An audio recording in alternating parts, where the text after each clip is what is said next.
పొరపాటున ఈ రౌడీ గెలిస్తే, ఇట్లాంటి రౌడీ షీటర్లు గెలిస్తే మీ ఆడపిల్లలు జూబ్లీ హిల్స్ గల్లీలో, మధురానగర్ గల్లీలో, వెంగళరావు నగర్ గల్లీలో, రేమత్ బస్తీల్లో, లేకపోతే యూసఫ్ కూడా బస్తీల్లో తిరిగే పరిస్థితి ఉంటుందా? మీరు ఇంట్లోకి వెళ్ళి బయటకు రానిచ్చే పరిస్థితి ఉంటుందా? మీ అమ్మాయిలకి రౌడీలంతా రోడ్ల మీద కూర్చుకొని ఏ విధంగా గేలన చేస్తారో మీకు తెలుసు కదా. యూసఫ్ కూడా చౌరస్తాలో వాళ్ళ కాంగ్రెస్ పార్టీ కార్యాలయం, ఇది వాళ్ళ ఇల్లు ఉండే. ఒక అమ్మాయిలు రాత్రిపూట పోయే పరిస్థితి ఉన్నదా? వెంగళరావు నగర్ దగ్గర, మన కృష్ణకాంత్ పార్క్ దగ్గర వాళ్ళకు ఆఫీసులు పెట్టుకొని ఏ విధంగా అమ్మాయిలను నేర్పిస్తారో మీ అందరికీ తెలిసిందే కదా.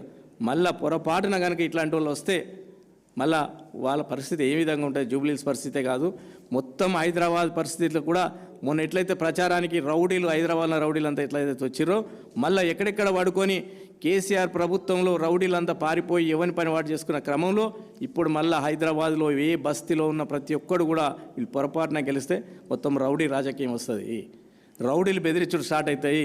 ఈ అందరూ కూడా పెద్ద పెద్దోళ్ళకి ఏం కాదు, ఈ మిడిల్ క్లాస్, లో మిడిల్ క్లాస్ ప్రజల మీదనే రౌడీలు, ఎప్పుడు కూడా రౌడీలు వసూలు కూడా వాళ్ళ మీదనే చేస్తుంటారు. కాబట్టి దయచేసి ప్రజలందరూ కూడా, జూబ్లీహిల్స్ ప్రజలందరూ కూడా ఆలోచన చేయాలని చెప్తున్నారు.